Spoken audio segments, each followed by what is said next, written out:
Good afternoon and welcome to episode 4 of our micro-focus educational series on security. Our last session for today, it's been a late session, but an early day for Angelo, who has a hotel named after him in Santa. No, I'm only joking. Michael, welcome to the micro-focus sessions and thank you for giving us your morning, our evening. How's it going in Houston, Texas? It's pretty nice. We don't have a thunderstorm going, and it's really nice. I'm glad. My name's Daniel Robus, and I'm going to be your host for today. And I'm getting to know a little bit about the microfocus culture, and it seems to be one that shares learning and shares information really easy. Michael, why do you think microfocus is so easy to share on that side? Is it inbred, deliberate, or is it just the culture that you guys have developed over the years? I think it's the culture that's been developed over the years. If you look at Microfocus, they started off as a smaller company and acquired a bunch of larger companies. And the people in the company all want to work together. We all want to figure out the new great problem to solve. And not everyone's of the same monoculture. So because of that, we have a opportunity to learn. Security, which is one of my areas of expertise, is never the same 2 days in a row. And if you think you're doing something right, you might be doing something wrong, or it might be right for today, but it might be wrong for tomorrow. So it's a continuous learning and evolution in your area. You never have arrived when you're in security. Is that why you've got three long acronyms behind your name? What are those? Okay, so those are, I have a Chief Information System Security Professional, or Certified Information System Security Professional. Sorry, I always get that mixed up. I don't do three-letter acronyms well.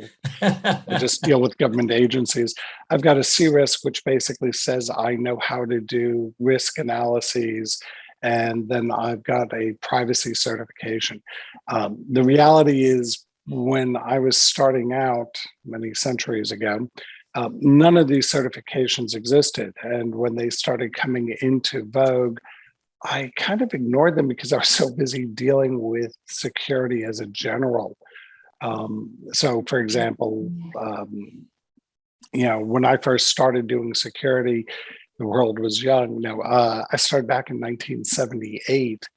And I've done everything from PCs through supercomputers and back down again, from government agencies to non-government agencies. Wow. I was there at the movement of encryption from a weapon, treated in like the US as an ITAR and other places as weapons as well, to commerce as a commodity jurisdiction, something where we need it for business. So the world has changed a lot since I started. It's been a whirlwind. If you could go back to when you left college, first of all, where did you go to college? I went to New York Institute of Technology in Old Westbury. I went for biomedical engineering. I'm one of those people that realized early on that the degree was going to be far less valuable to me than the experience. Yes. So I was working at a computer graphics lab in Old Westbury at the time. And the people who were there actually went off to start some other things. Maybe you've heard of them: Silicon Graphics, Industrial Light and Magic, Pixar. They were the founders of that. And I got into security because one of the people that were there had his resume on the computer for maybe 20 minutes, and it was discovered. And of course, he was fired as theft of service. But I tried to figure out how to go and recover files from the operating environment. So this was back in 1978, 79. Wow. And it became a journey through operating systems. And it wasn't even about security. It was about operating systems back then. It seems like you need an ingredient called curiosity to exist in this environment.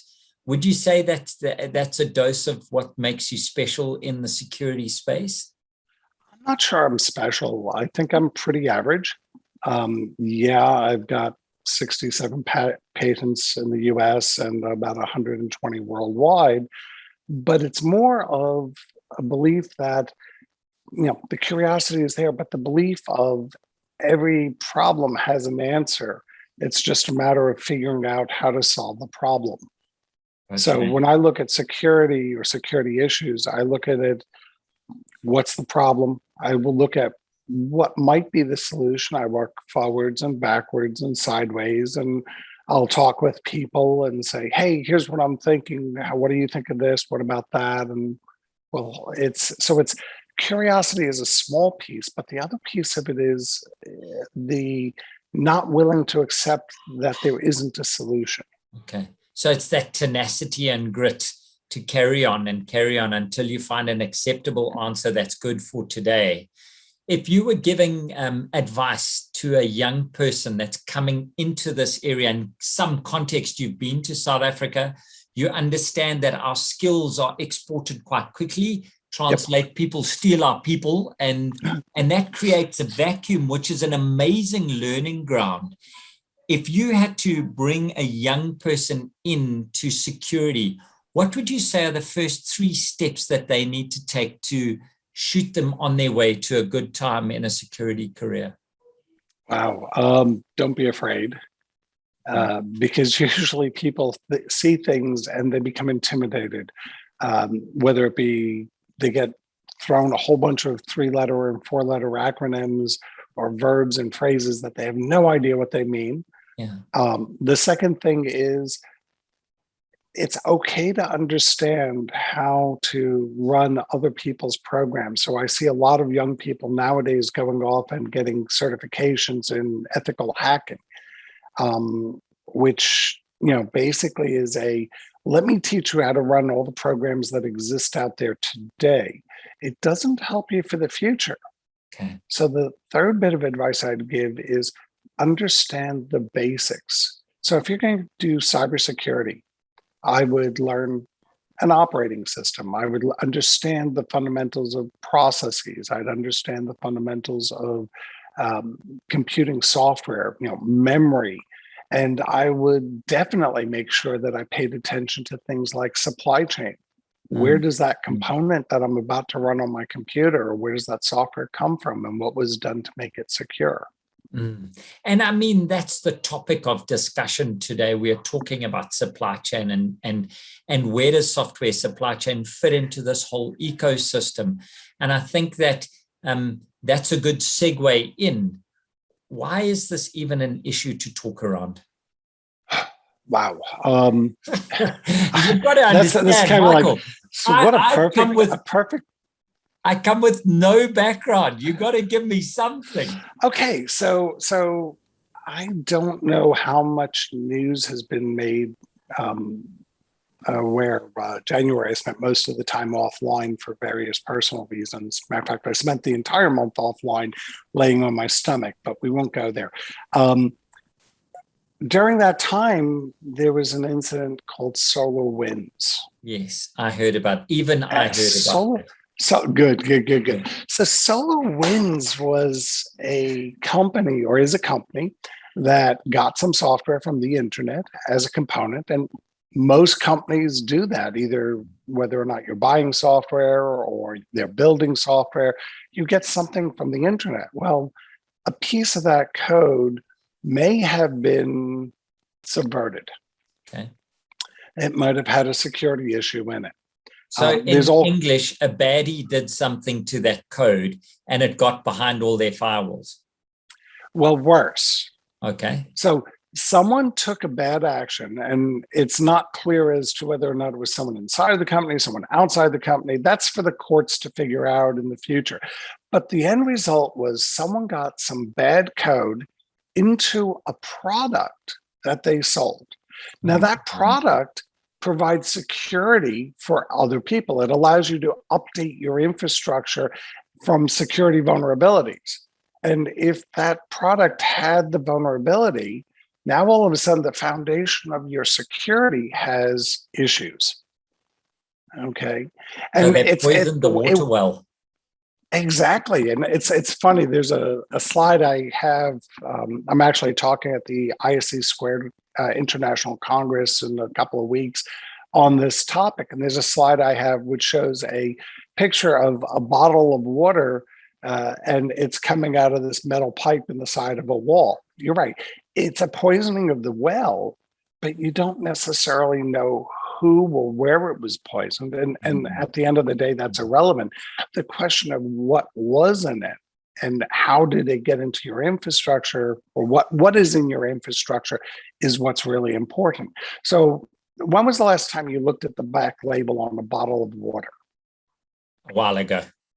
Okay. A while ago. So I trust that when I open the water, it's clean and I'm getting what I'm buying. Right. And normally you think water, that's, back to chemistry days, 2 hydrogen, 1 oxygen. It's something we all understand. And a partridge in a pear tree. Yes. No. It should just be 2 hydrogen, 1 oxygen. If there's a partridge in a pear tree, you got the wrong water. But if you look at the back of it, you notice nowadays they put in magnesium sulfate. Magnesium sulfate, what is that? That's something we used to call Epsom salts. And then in the States, we had a saying like, runs through you like a dose of the salts. It really messes up your stomach. Okay. Yes. But if you don't know that and you drink a lot of bottled water, you're ingesting all this stuff and you could wind up with stomach problems. So now think about the software. You get these components from elsewhere and you don't necessarily know what's in them, but you've checked them and you think you've checked them, but you can only check them in today's world for things that you know are a problem. Okay. But what if there's a problem for tomorrow's world?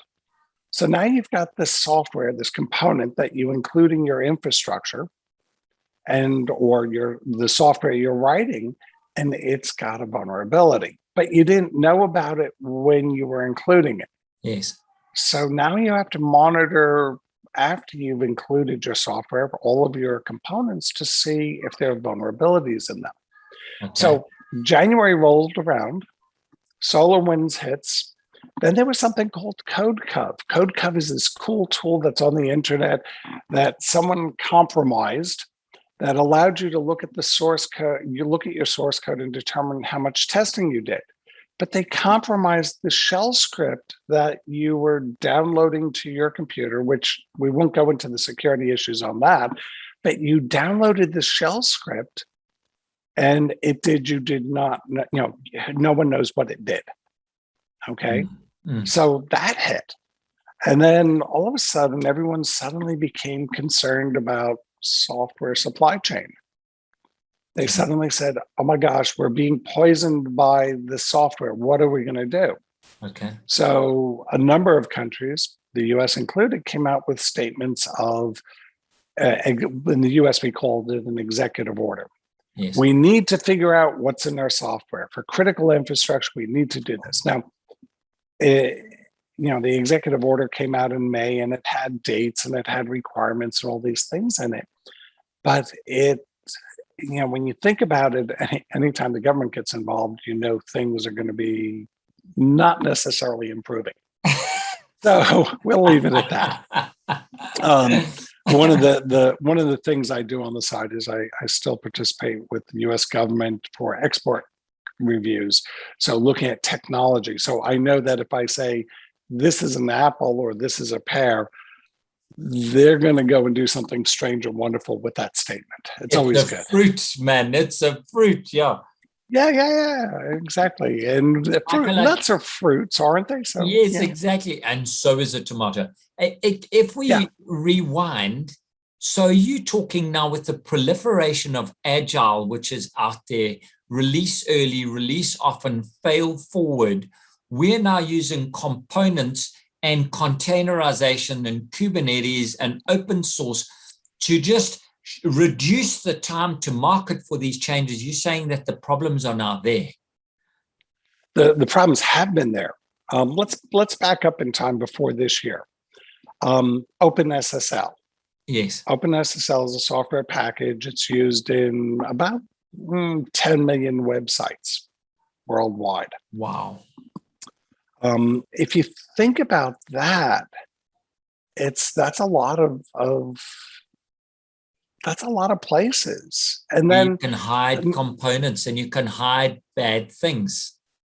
Right. And I'm not pointing at OpenSSL and saying OpenSSL isn't secure or anything like that. I'm saying that that's 10 million opportunities that you have to possibly impact the world. Okay. And if you think back about OpenSSL, and there's a tool that we've got, something we developed internally, but there's also then a international vulnerability database. And if you look at that, and just the past, since the database has been in place, you've got 400 opportunities to attack that software. Okay. So 400 times 10 million is a decent number, but forget that. Let's look at something that's really used a lot. Look at something like Java. Java is in light bulbs, it's in cameras, it's in cars, it's, 13 billion devices have Java. And if you look at, according to the vulnerability list, there have been 2,304 vulnerabilities announced since 1999. Now, admittedly, some of them are critical, some aren't, but 2,000 times how many? 2,304, just roughly speaking. How many does that equate for 13 billion devices? That's a large attack vector. Whoa. So imagine your light bulbs get attacked and now they flash on and off and strobe. And well, I mean, we've got a kid in our circle. He's a 15-year-old. We went away for the weekend and stayed at a place, and they've got a computer interface to their refrigerator, and he changed the alarm to sound like a Star Wars theme. And I had no idea how he did this. And this is what you're talking about now. It just But why would you want your refrigerator on the internet? Except if this is a vacation place and they want to know when you've taken milk so they can charge you, I can understand. But who knows? Who knows why rich people have things that they have? But it was an amazing refrigerator when we left. It sounded like the Starship. It was amazing. But 13 billion devices. So now I understand why software supply chain is an issue.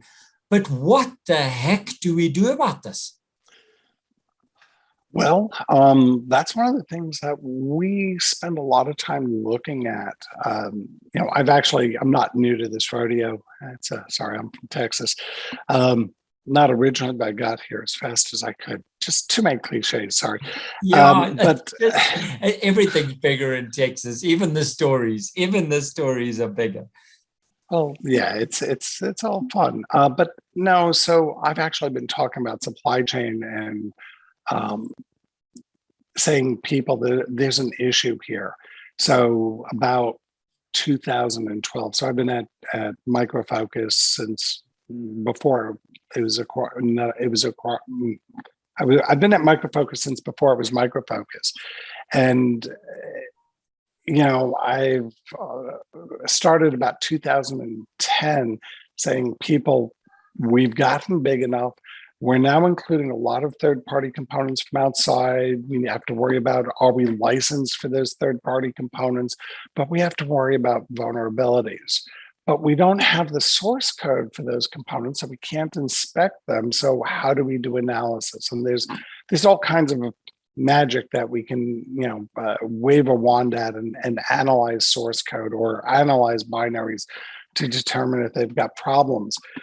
But this organization, MITRE, said, hey, we'll house this list of vulnerabilities so people can find vulnerabilities in products. So we wound up looking at that, and I wound up writing a program that said, okay, based on the third-party components in our products, what have current vulnerabilities?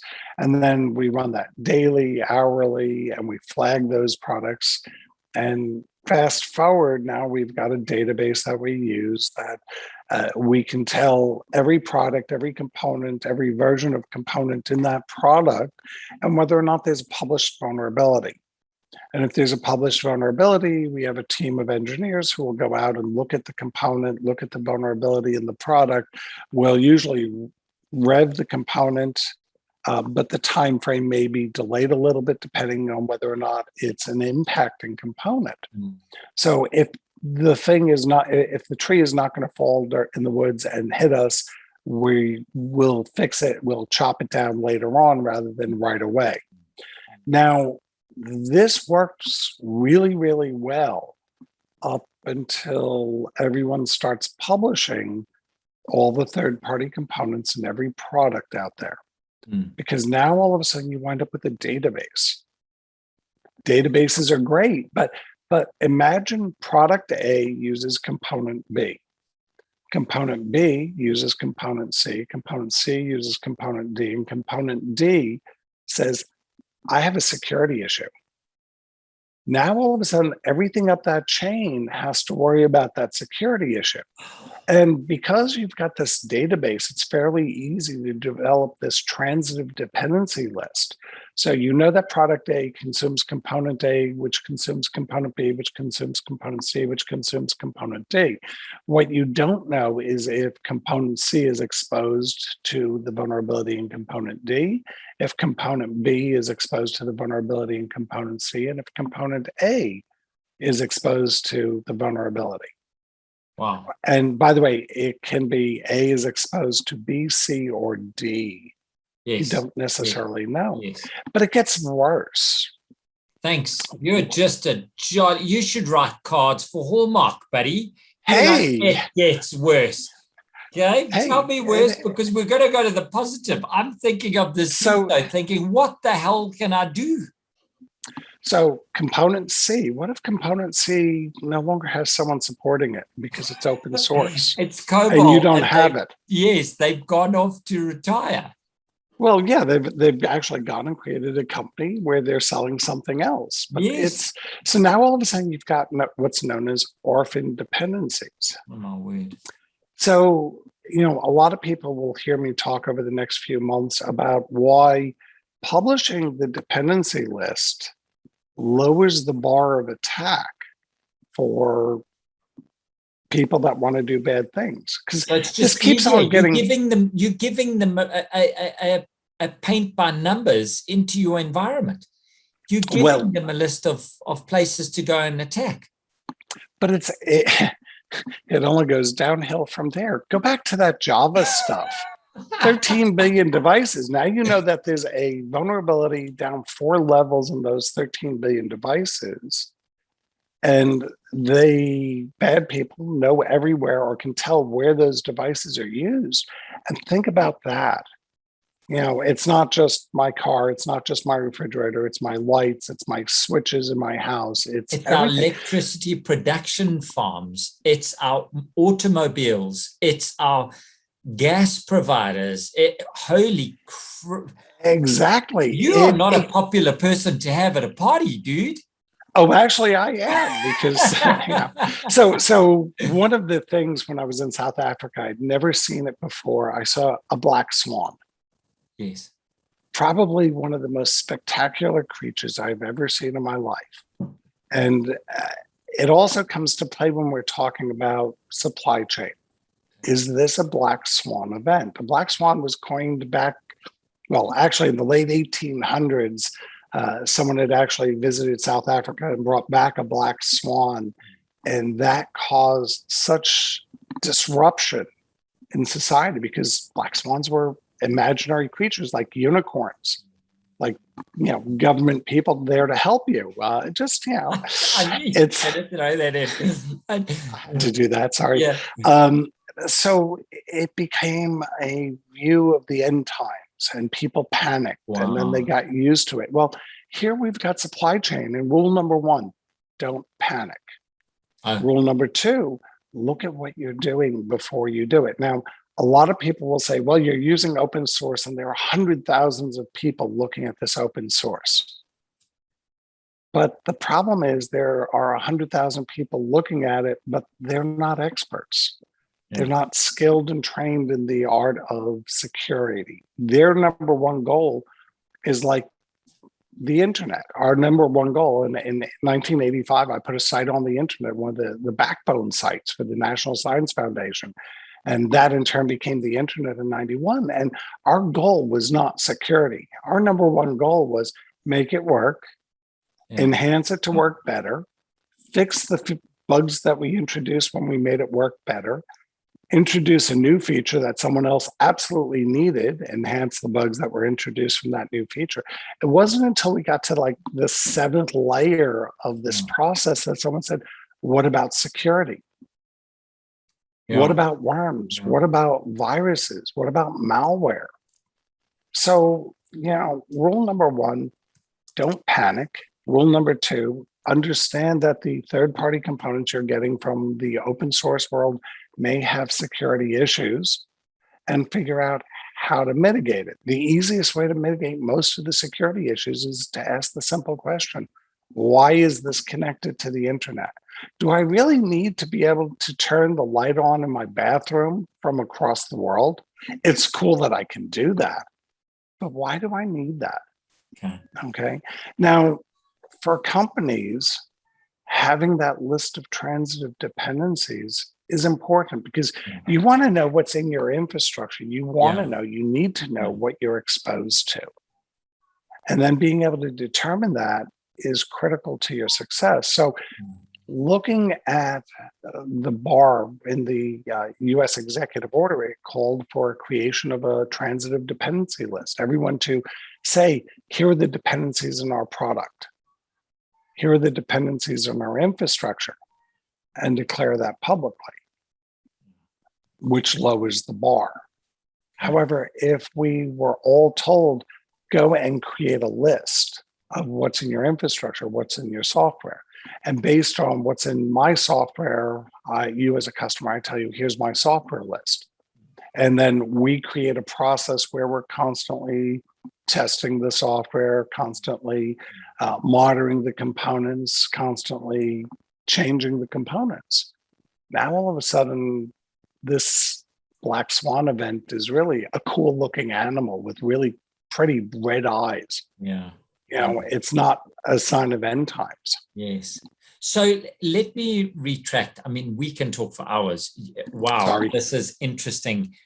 What do we do as a CIO now to lower the risk? You've just given me 3 great tips. Don't panic. Look at what you are doing. Ask the simple question. Why is this on the internet? Now, that's fine for Daniel in my context. In my corporate context, do I take that to the next level of don't panic? Look at all my system applications in the architecture. Where are they? What are the integration points to the internet and why are they there? And once we have that landscape, we can then start to interrogate them point by point, or is there a more effective way of going ahead?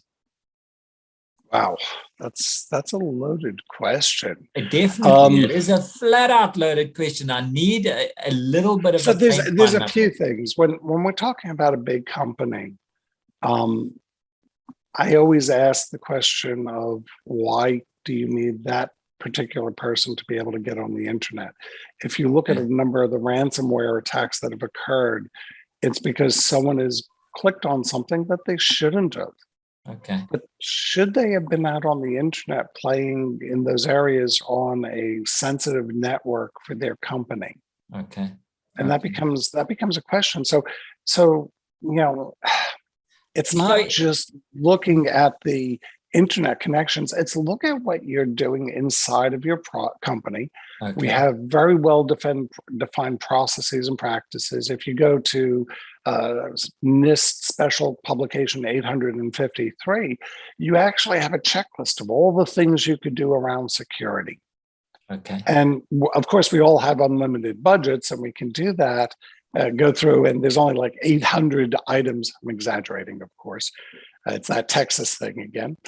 But, we don't have unlimited budgets, but we can certainly look at what are we doing in our infrastructure? What controls are in there to protect that from having a negative effect? Okay. Okay.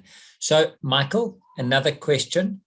Enterprise-wide or business unit specific? What is your preference?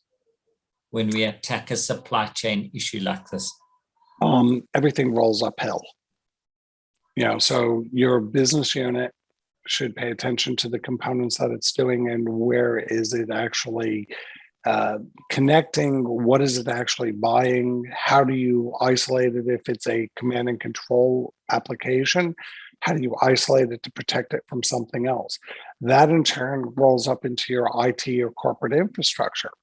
And there should be another layer there of looking at things.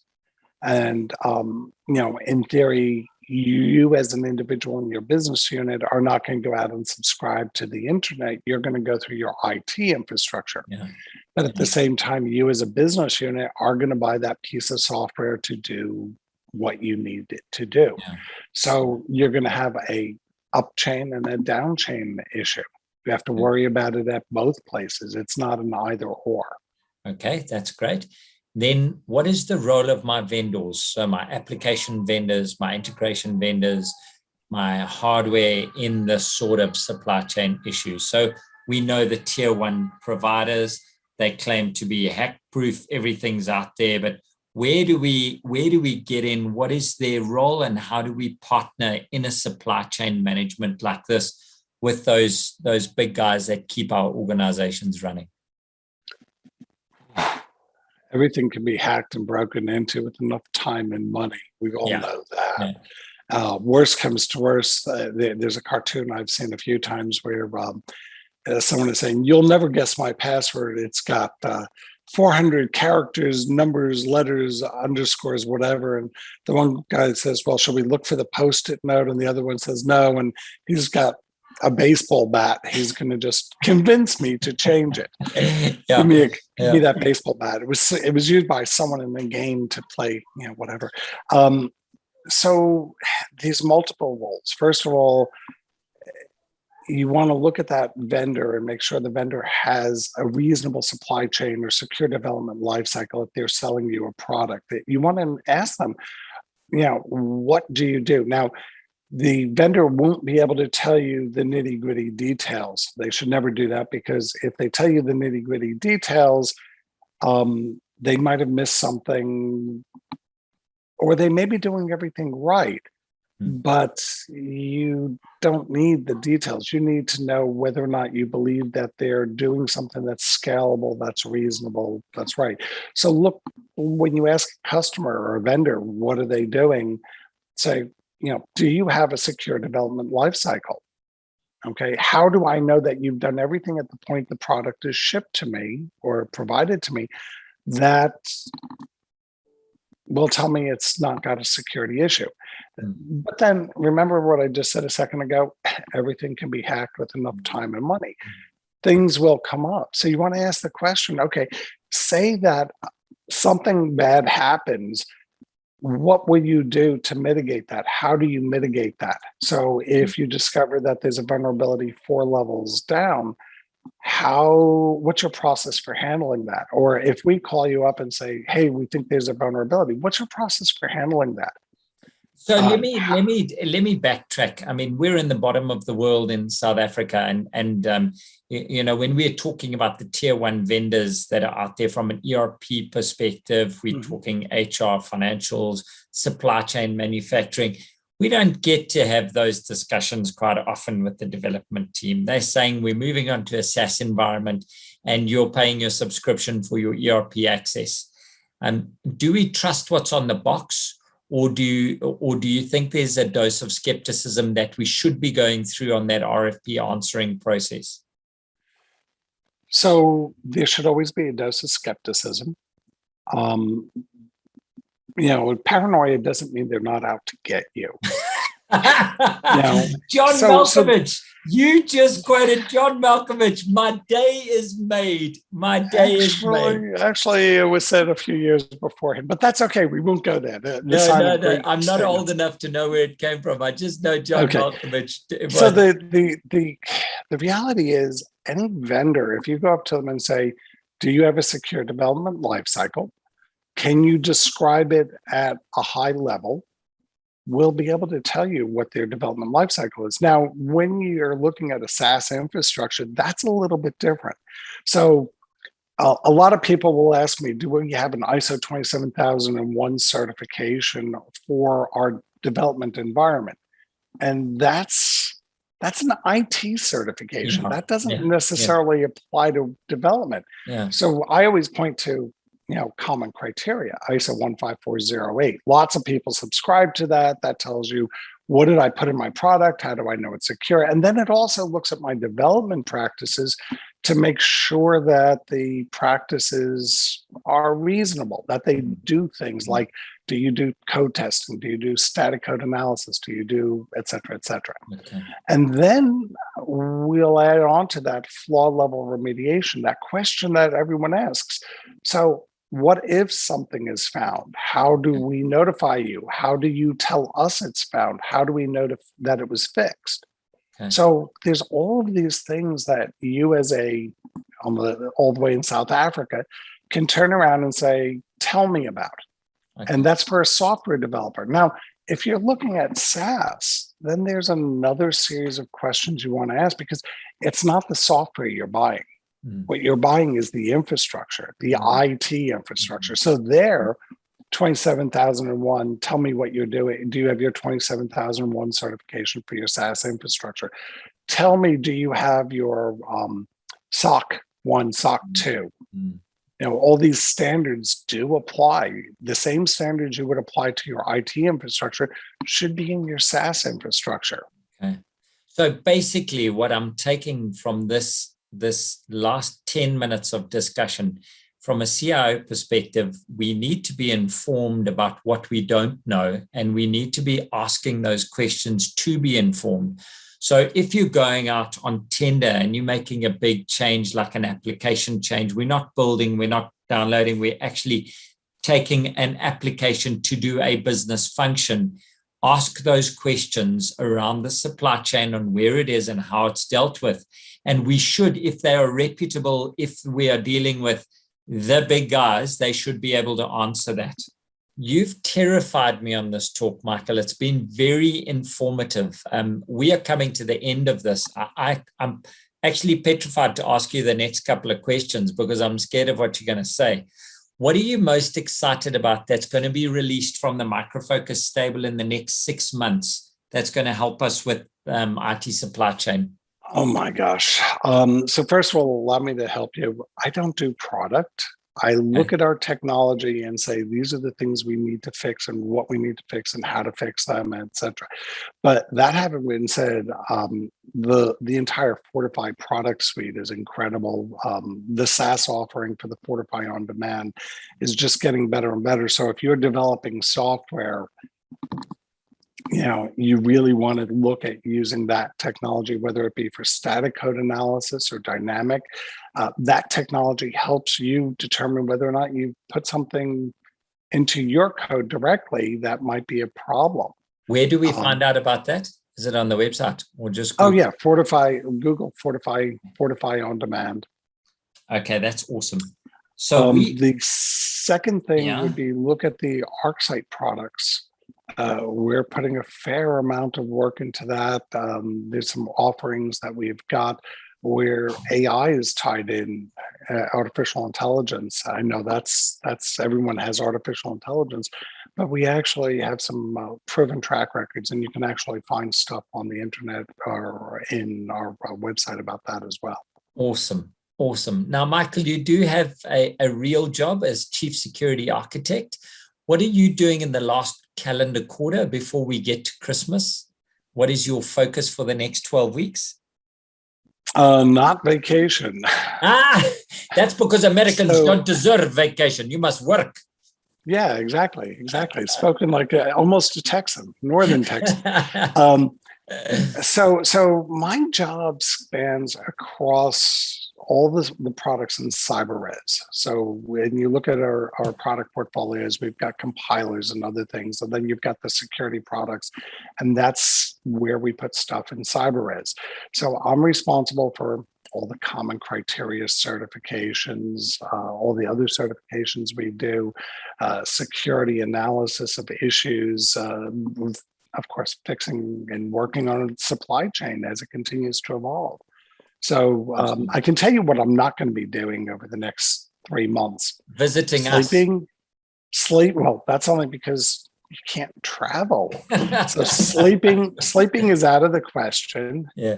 Vacation is out of the question. And by the way, for security, you asked me to warn you about, tell people starting out, don't plan on holidays, because what happens is that's when the hackers and bad people go out.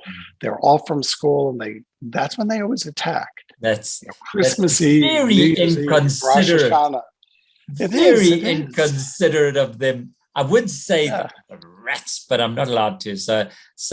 But okay, Michael, my last question to you. We've now gone on the supply chain, software supply chain. You've given us a lot of advice on where we can self-educate. We can go and read. Definitely look at Fortify on Demand.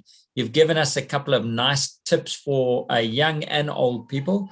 What is your advice for a CIO who's not a security specialist right now to get a better grip of their supply chain issues? And I've got your 3 tips as well, but one parting, almost a billboard for getting hold of your supply chain. So if you're a CISO usually, or a CIO, you usually have auditors, and you've actually got people who that's their job to worry about. So your job is to ask them the question, where are our exposures and what are our risks? And then, of course, the follow-up question is always, how are you mitigating that? Okay. Awesome. I love that. Wow. That was really a good, concise answer for us. And really is, where are our exposures and what are our risks? I'm going to take that as a soundbite. Thank you, Michael. And how are you going to fix them? Okay. Don't forget that. Just because you know there's a risk and an exposure, if you're not doing something about it, then you've got issues. That's brilliant. Thank you so much. As you live in Texas, you probably are a little bit of a football fan. I just want to say from me to you, go the Hokies. Come on, Virginia Tech. I know it's not Texas. Who? Virginia Tech, the best football team in America. Michael? Yeah, American football, not soccer, right? No, not soccer. Real world football. A proper game. A proper game. Okay, yeah. good. Michael, Angelo, as the name in our hotel, this big, beautiful building, it's been a beautiful experience to spend time with you. Thank you. I've gone through a state of denial, paranoia, terrifying. I'm so glad that right now I'm not a security officer, because I would have been fired for not even knowing about this interesting topic. I'm going to learn more. For all of our attendees and audience members, really go and learn about the supply chain, software supply chain. This sounds like a fascinating area to spend some time in. Michael, we are going to be watching you as you go into the future, and just carry on forging ahead, carry on talking and carry on sharing. And just an honor to Alison and the marketing team from Micro Focus for allowing us to meet with people like yourself and just go on this learning journey with you. From my side, Daniel Robus, it's been an absolute pleasure to host this session. A little bit scary on how little I know, but thank you for that. And thank you for putting up with some left field questions. From me to you, have a wonderful day. I'm going to have my dinner. And maybe a pint or two after that. Maybe a pint or two. You know the South Africans well.